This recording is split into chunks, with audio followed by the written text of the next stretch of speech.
एक ऐसा दस्तावेज जो ब्रह्मांडीय ऊर्जा में लिखा गया है और उस पर तुम्हारा नाम है। आज हम उसकी मुहर तोड़ने वाले हैं। तुम्हारी आत्मा खाली हाथ इस धरती पर नहीं आई। इस जीवन में तुम्हारी आंखें खुलने से बहुत पहले तुम एक ऐसी जगह पर थे जहां समय नहीं चलता, एक शुद्ध चेतना की अवस्था, और वहीं तुमने अपनी कहानी खुद लिखी।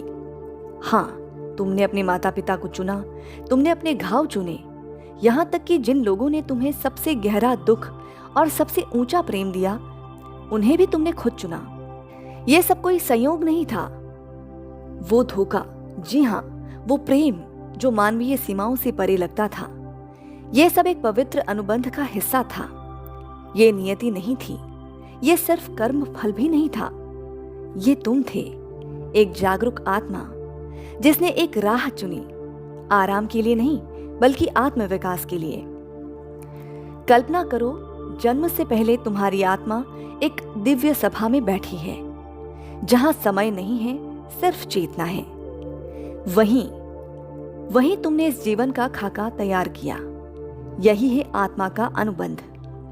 आत्मिक अनुबंध का मतलब है जन्म से पहले आत्मा द्वारा चुने गए अनुभव, रिश्ते और चुनौतियां।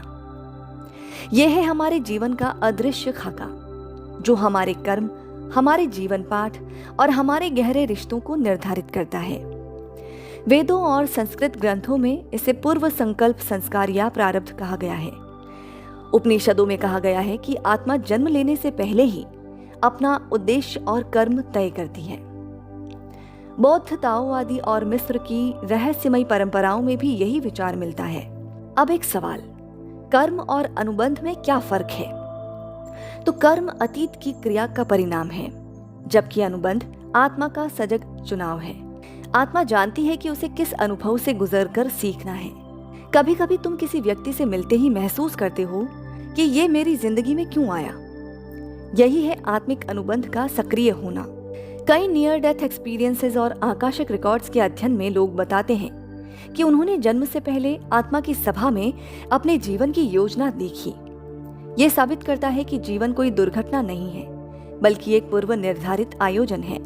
आत्मा के प्रमुख 7 पवित्र अनुबंध हैं। नंबर 1, पारिवारिक अनुबंध। क्यों तुमने ऐसे माता पिता चुने जो तुम्हारी प्रकृति से बिल्कुल अलग हैं? क्यों कोई भाई बहन तुम्हें जीवन भर चुनौती देता रहा?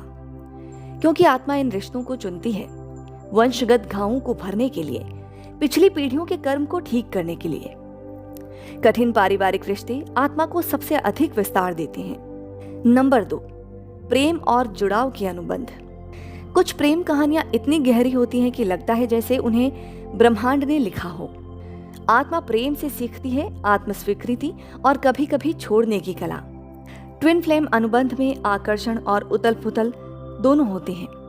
नंबर 3, उद्देश्य और करियर अनुबंध। तुम्हारी प्रतिभा कोई संयोग नहीं है, आत्मा चुनती है वो कार्य जिसमें वो सेवा कर सके।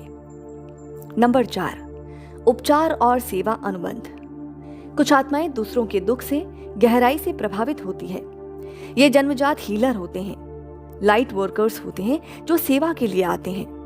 नंबर 5, कर्म पूर्ति अनुबंध। कठिन रिश्ते, बार बार टकराव, ये अधूरे कर्मों को समाप्त करने का अवसर होता है। नंबर 6, शिक्षक शिष्य अनुबंध। कुछ लोग हमें प्रेरित करते हैं और कुछ हमें चोट देकर सिखाते हैं। जब पाठ पूरा हो जाता है, अनुबंध भी समाप्त हो जाता है। नंबर 7, पृथ्वी सेवा और स्टार सीड अनुबंध। कुछ आत्माएं सामूहिक चेतना को ऊपर उठाने और प्रकाश फैलाने के लिए आती हैं। जब आत्मा का कोई अनुबंध सक्रिय होता है, ब्रह्मांड संकेत भेजने लगता है। संकेत क्या है?